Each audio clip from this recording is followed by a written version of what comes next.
Hello and welcome to Nonprofit Live TV. I'm Larry Brill and we're coming to you from Austin, Texas. This is the site of the Convio Summit 2009, a chance for nonprofit organizations to get together and find out what works and maybe do their job a little bit better. And we're talking about building community right now. We've got Aaron Biddar, who is with ThePort. Yes. Tell us about ThePort. What is it?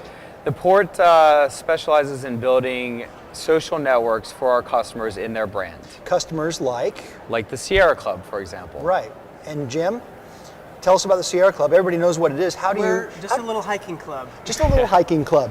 Jim Bradbury from the Sierra Club. Tell us how you use ThePort and how you use the Convio software and the products that they have to make your job easier.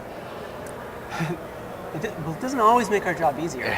Sometimes it makes our job more challenging. We use ThePort as a platform for social networks, or online, think of them as online communities that the Sierra Club is developing for our constituents around different areas, whether it's hiking on one hand or working to solve the problems of climate change on another. How is the technology, though, making your life different? How's it making our life different? Challenging, but certainly you're able to reach more people, or you're able to engage your Well, one of the things it does is it adds another level of depth of engagement for us and our constituents. So ordinarily, when you're dealing with your constituents online, you deal with them through website interactions or email.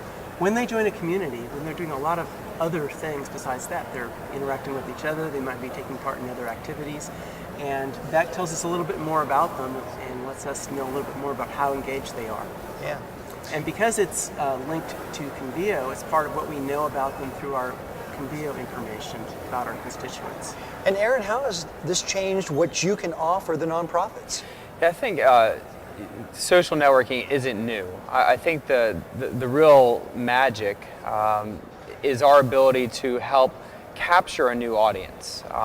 The ability for us to take somebody from a public social network like Facebook, for example, and creating an environment that's appealing enough for them to come to say, I'm going to leave Facebook and go somewhere else, like with Sierra Club, building a trails community for people who like to hike, or building a climate crossroads community for people that have concerns with the environment, is a natural transition from a public social network into Sierra Clubs. And then again, the magic happens by being able to capture that new audience, that new data, building this list, which they're able to utilize in their other marketing.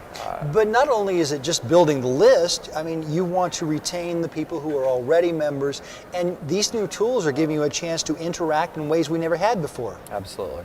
Yeah, how is that helping the Sierra Club? Well, it's taking something, I mean, we're kind of interesting because we have the word club in our name. I mean, we were doing social networking 100 years ago. We just called it sitting around the campfire and toasting s'mores or whatever. But this is letting us do that same kind of thing online now with our members, so that they can come to a place where they can engage with other Sierra Club members or other people who maybe aren't even necessarily officially members of the Sierra Club, but have an affinity for the same things that the Sierra Club stands for.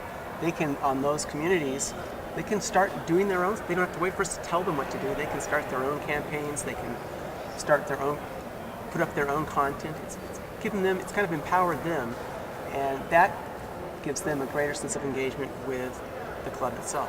Yeah. Aaron, where would you suggest the nonprofits start if they want us to, I mean, most of them have a community in place, but they want to use social media now to really take it to the next level. What would you suggest for them? Yeah, the best advice that I could give them is to take a look at what they would be able to create that would be unique.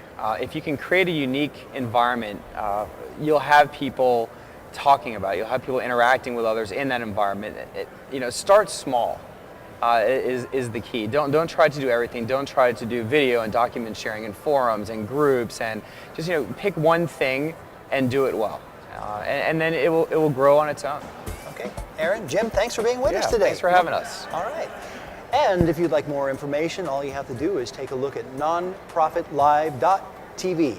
I'm Larry Brill.